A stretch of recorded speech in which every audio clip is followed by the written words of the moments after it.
الحمدللہ رب العالمین والصلاة والسلام علی سید الانبیاء والمرسلین اما بعد فاعوذ باللہ من الشیطان الرجیم بسم اللہ الرحمن الرحیم اللہم صلی علی محمد وعلی آل محمد وصحابہ وبارک وسلم اللہم انی اسألک علما نافعا اللہم رب زدنی علما۔ آج یہ ہماری آخری کلاس ہے، جیسا کہ آپ کو بتایا تھا کہ 30 روزہ اسلامی بنیادی عقائد کا جو کورس تھا ہم نے 30 دن میں اس کو مکمل کیا۔ جو ضروری باتیں سے وہ جہاں تک ہو سکتا مختصر اور آسان الفاظ میں آپ تک پہنچائی ہیں۔ اس کا مقصد صرف اور صرف یہ تھا کہ آپ کو اسلام کے جو بنیادی عقائد ہیں، بنیادی معلومات ہیں، وہ آپ کو ہو جائے، کیونکہ ہمارے بہت سے افراد کو لوگوں کو اسلام کی بنیادی عقائد کے بارے میں علم ہی نہیں ہے۔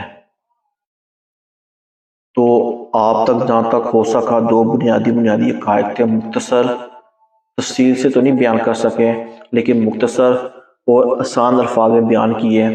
کوئی لمبا لیکچر بھی نہیں تھے، کوئی 15 منٹ کے، 10 منٹ کے، 20 منٹ کے، آدھے گھنٹے تک کا بھی کوئی لیکچر نہیں پورا ہو سکا، صرف 10 منٹ، 15 منٹ، 20 منٹ تک تھے۔ وہ بھی اس لیے کہ 10 منٹ میں آپ اس مطلب کو، اس مقصد کو سمجھ لیں کہ اسلام کے بنیادی عقائد ہے کون کون سے۔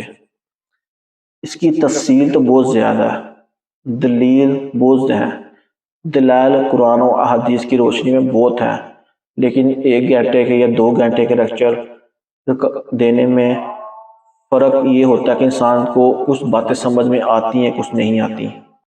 جو ہمارے ساتھ ہمارے اس 30 دن کی کلاس میں شامل رہا، وہ ہمیں اپنا نام، اپنے والد کا نام، اپنے شہر کا نام، ہمارے خانقاہ کے آفیشلی واٹس ایپ نمبر پر جو آپ اسکرین پر دیکھ رہے ہیں اس پر ہم کو واٹس ایپ کر دیں۔ آپ کی جو سند ہے وہ آپ کو آپ کے واٹس ایپ نمبر پر سینڈ کر دی جائے گی۔ ہمارے پاس نام تو موجود ہیں جنہوں نے جو ہمارے ساتھ شامل تھے، لیکن پھر بھی کیونکہ بہت سے نام تھے جو آگے پیچھے ہو چکے ہوئے ہیں، تو بہتر ہے کہ آپ اپنا نام، والد کا نام، شہر کا نام اور ساتھ یہ لکھتے ہیں کہ سند 30 دن کے کورس کے لیے، وہ آپ ہم کو واٹس ایپ پہ میسج کریں۔ انشاءاللہ تعالی 3 یا 4 دنوں کے اندر آپ کو آپ کی سند واٹس ایپ پر سینڈ کر دی جائے گی۔ 5 دسمبر تک جن کے نام ہمارے پاس آ جائیں گے ان کو ان کے اسی ترتیب سے سند ایشو کر دی جائے گی۔ 5 دسمبر کے بعد کسی کو بھی سند ایشو نہیں کی جائے گی، اس لیے 5 دسمبر تک جو لوگ ہیں وہ اپنا نام ہم کو واٹس ایپ کر دیں۔ جب نام سینڈ کرے اس کے 3 یا 4 دن کے بعد اس کی اسلام کے بنیادی عقائد 30 روزہ کورس کی سند ایشو کر دی جائے گی۔ اور مزید آپ ہمارے ساتھ اس چینل کے ذریعے، واٹس ایپ کے ذریعے ہمارے ساتھ شامل رہیں اور آنے والے ہمارے نئے کورسز میں آپ ہمارے ساتھ اس کو بھی جوائن کریں۔ سب فری آف کاسٹ ہوں گے، صرف فی سبیل اللہ ہوں گے، صرف اللہ کی رضا کے لیے۔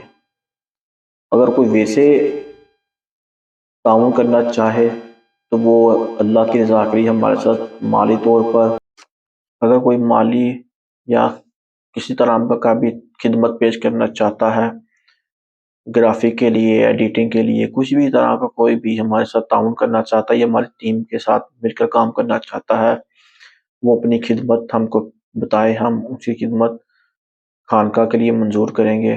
وہ خانقاہ کے ساتھ مل کر تبلیغ اسلام میں اللہ کی رضا کے لیے اس کاوش میں، اس سلسلے میں ہمارے ساتھ جڑ سکتا ہے۔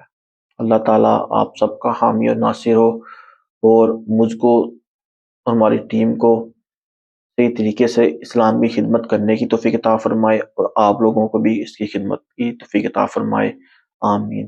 آئیے آج کے آخری لیکچر کی طرف چلتے ہیں۔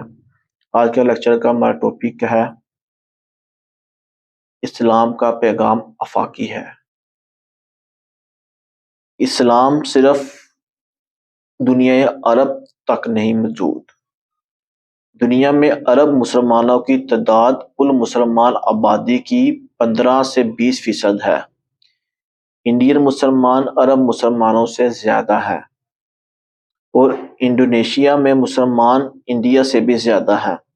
غلط فہمی ہے، شاید اسی وجہ سے ہوتی ہے کہ مسلمانوں کی پہلی کئی نسلیں عرب تھیں۔ قرآن مجید عربی میں ہے اور ہمارے محمد مصطفیٰ صلی اللہ تعالیٰ علیہ وآلہ وسلم کی زبان اقدس بھی عربی ہے۔ تاریخ اس بات کی گواہی دیتی ہے کہ آقا دو عالم صلی اللہ علیہ وآلہ وسلم، آپ کے صحابہ کرام علیہم رضوان اور پہلے کے مسلمانوں نے اسلام کو تمام قوموں، تمام نسلوں اور تمام انسانوں تک پہنچانے کی بھرپور کوشش فرمائی۔ اسلام کے ابتدائی ایام ہی میں حضور صلی اللہ علیہ وآلہ وسلم کے کئی صحابہ مختلف ملکوں، زبانوں اور تہذیبوں سے تعلق رکھتے تھے۔ ان میں سے حضرت بلال حبشی ایک افریقی غلام تھے۔ حضرت صہیب کا تعلق یورپ یعنی روم سے تھا۔ حضرت عبداللہ بن سلام یہودی عالم تھے اور حضرت سلمان فارسی ایران سے تھے رضی اللہ تعالی عنہ۔ اس کے علاوہ یہ جاننا بھی ضروری ہے کہ نہ تو سارے کے سارے مسلمان عربی ہیں اور نہ ہی سب کے سب عرب مسلمان ہیں۔ ایک عربی شخص مسلمان، عیسائی، یہودی اور دھیریا کچھ بھی ہو سکتا ہے۔ بعض لوگ ترکیوں اور ایرانیوں کو بھی عرب سمجھ لیتے ہیں، حالانکہ وہ بالکل عرب نہیں ہیں۔ ان کی زبانیں الگ ہیں، ان کی تہذیبیں، عادات و اطوار عربوں سے بالکل جدا ہیں۔ اسلام کی سچائی تمام انسانوں کے لیے ہے۔ ان کا تعلق کسی بھی رنگ و نسل، قوم، قبیلے، تہذیب یا زبان سے ہو۔ آپ نائجیریا سے بوسنیا تک اور ملیشیا سے افغانستان تک نظریں دورائیں تو اس بات کا کافی ثبوت ہوگا کہ اسلام ایک یونیورسل دین ہے اور یہ پیغام ہدایت اور پیغام امن ساری انسانیت کے لیے ہے۔ اس کا ذکر کرنا بھی فائدہ مند ہوگا کہ مسلمانوں کی ایک اچھی خاصی تعداد امریکن اور یورپین سے جن کی زبانیں اور تہذیب مختلف ہیں وہ دائرہ اسلام میں داخل ہو رہے ہیں، حالانکہ عربوں کا کچھ بھی ان کے اندر نہیں ہے۔ قرآن واضح طور پر ارشاد فرماتا ہے، ترجمہ: اور اے محبوب، ہم نے تم کو نہ بھیجا مگر ایسی رسالت سے جو تمام آدمیوں کو گھیرنے والی ہے، خوشخبری دینا اور ڈر سنانا، لیکن بہت لوگ نہیں جانتے۔ سب ادیان اپنے ماننے والوں کو اچھے اعمال کرنے کا حکم دیتے ہیں، تو انسان ہی مسلمان ہی بن کر اچھے اعمال کیوں کرے؟ یا مسلمان ہونا کیوں ضروری ہے؟ اس میں قرآن پاک میں اللہ تعالیٰ ارشاد فرماتا ہے، ترجمہ: آج میں نے تمہارے لیے تمہارا دین کامل کر دیا اور تم پر اپنی نعمت پوری کر دی اور تمہارے لیے اسلام کو دین پسند کیا۔ مزید ارشاد فرماتے ہیں، بے شک اللہ کے یہاں اسلام ہی دین ہے۔ ایک اور جگہ فرماتے ہیں، اور جو اللہ تعالیٰ ارشاد فرماتا ہے، اور جو اسلام کے سوا کوئی دین چاہے گا وہ ہرگز اس سے قبول نہ کیا جائے گا اور وہ آخرت میں ضیاع و نقصان اٹھانے والوں میں سے ہے۔ اسلام اللہ تعالیٰ کا آخری پیغام ہے، اس میں انسانیت کے لیے کامل ہدایت موجود ہے۔ اسلام ان غلطیوں کی اصلاح کرتا ہے جو پچھلے زمانوں میں ادیان کے اندر داخل ہو گئیں، ان کا تعلق عقائد سے ہو یا اعمال سے۔ جیسا کہ کسی بھی ملک میں جب ایک نیا قانون بنتا ہے تو وہ پہلے قانون کو منسوخ کرتا ہے اور پچھلے قوانین پر ترجیح پاتا ہے، اسلام نے آ کر سب ادیان کو منسوخ کر دیا۔ اب دین صرف اسلام ہے، لہٰذا اچھے اعمال کی قبولیت کا در و مدار اسلام کو اختیار کرنے پر ہے، کیونکہ اس کی تعلیمات نہ بدلیں اور نہ ہی منسوخ ہوئیں۔ بے شک سارے ادیان، خاص کر دو آسمانی ادیان ہیں، مثلاً عیسائیت عیسائیت، یہودیت اور دین اسلام اس سے اخلاق، دیانتداری، امن وغیرہ کی تعلیم دیتے ہیں، لیکن اسلام کی خصوصیت یہ ہے کہ اسلام اس سے بہت آگے ہے کہ وہ صرف لوگوں کو دیانتدار اور کھڑا رہنے کی تعلیم دیتا ہے، بلکہ اسلام بیماری کی تشخیص کرتا ہے اور پھر اس کا علاج بھی بتاتا ہے۔ اسلام انسان کے مسائل کا عملی حل پیش کرتا ہے، انفرادی اور اجتماعی برائیوں کو ختم کرتا ہے۔ اسلام خالق کائنات کی طرف سے انسانیت کے لیے ہدایت ہے، وہ خالق ہی بہتر جانتا ہے کہ اس کی مخلوق کے لیے کیا بہتر ہے، اس لیے اسلام کو انسانوں کا فطری دین مانا گیا ہے۔ اللہ تعالیٰ آپ کو اور مجھ کو صحیح طریقے سے اسلام کو سمجھنے کی، اسلامی عقائد کو سمجھنے کی، اس پر عمل کرنے کی توفیق عطا فرمائے۔